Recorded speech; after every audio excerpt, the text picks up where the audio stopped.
Gentleman yields back. The chair now recognizes the gentleman from Illinois, Mr. Hultgren, for 5 minutes. Thank you, Mr. Chairman. Thank you so much for being here. I understand the SEC is close to finalizing new regulations on money market mutual funds, which provide a unique and widely used municipal cash management product and help create liquidity in the municipal bond market through its purchases of municipal bonds. I'm really concerned about the impact of a floating NAV and what that could have on municipal financing at a time when many states and local government budgets are already stressed.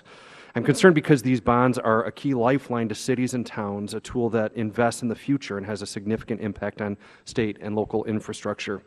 Your proposed rule would exempt Treasury and other government funds from the floating NAV under the rationale that these funds didn't exhibit major outflows during the financial crisis. But just as those funds were stable, municipal money market funds were very stable during the 2008 financial crisis as well, and during other periods of market stress.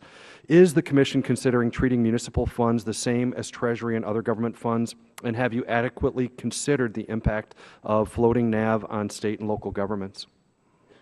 That's certainly one of the issues that we're acutely focused on. It was certainly a number of commenters have discussed that in very useful and constructive ways, and we're quite focused on that. There's also, at least as proposed, if we were to go the floating NAV route, an exemption for retail, which would not completely absorb that field, but would to some extent. But we're certainly focused on exactly the issue that you tee up. Okay, thank you. Registered investment companies are highly regulated by the SEC and use little to no leverage and don't fail like other financial institutions given the assets they manage are not on their balance sheets. They also are one of the most heavily regulated participants in the financial markets, subject to extensive regulation and supervision by the SEC. Yet the Office of Financial Research's Asset Management Report only briefly references the regulatory regime to which mutual funds and other asset managers are subject. And the FSOC has turned its sights to reviewing these registered investment companies for systemic designation. How significant a role is the SEC playing in the FSOC's review of asset managers, and shouldn't your agency's voice be paramount as the only securities regulator on the FSOC? The answer is that we are playing a very active role in the processes, I guess I should say, as they go forward. Particularly at the deputies level, and specifically with respect to making certain that the full range of the existing regulatory regime is understood as we go forward. I mean, we are certainly trying, and really have from the beginning. I mean, it was decided by FSOC as a group that this is an industry that needed to be looked at. They asked OFR to do the study we've talked about before. I've explained what the SEC's role was in that, but as we go forward, we are continuing to provide really quite extensive input. Okay.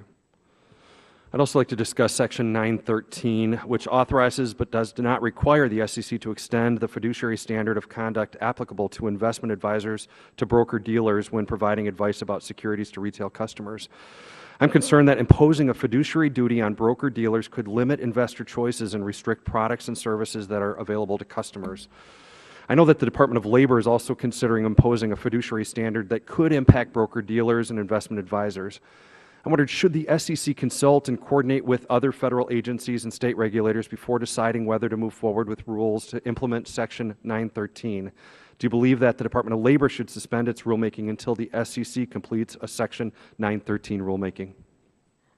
Again, I don't think I can tell the Department of Labor, what to do. I think there's a good constructive recognition by the Department of Labor and the SEC of how their rules could differ or may not differ, but the importance of consistency there.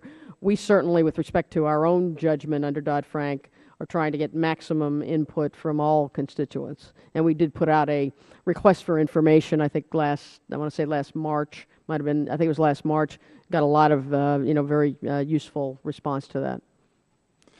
Even if investors are confused about the differences between broker-dealer and investment advisors, is the only solution to impose a fiduciary standard of care on broker-dealers? Could investors be better served and better protected through additional disclosure? Well, I mean, that's one of the critical issues, is how far can disclosure go to sort of, deal with the issue as it's perceived. Plainly part of the discussion, the thinking about, alternatives as well. Thank you, Chair White. My time has expired. I yield back. Thank you, Chairman. Time of the gentleman has expired.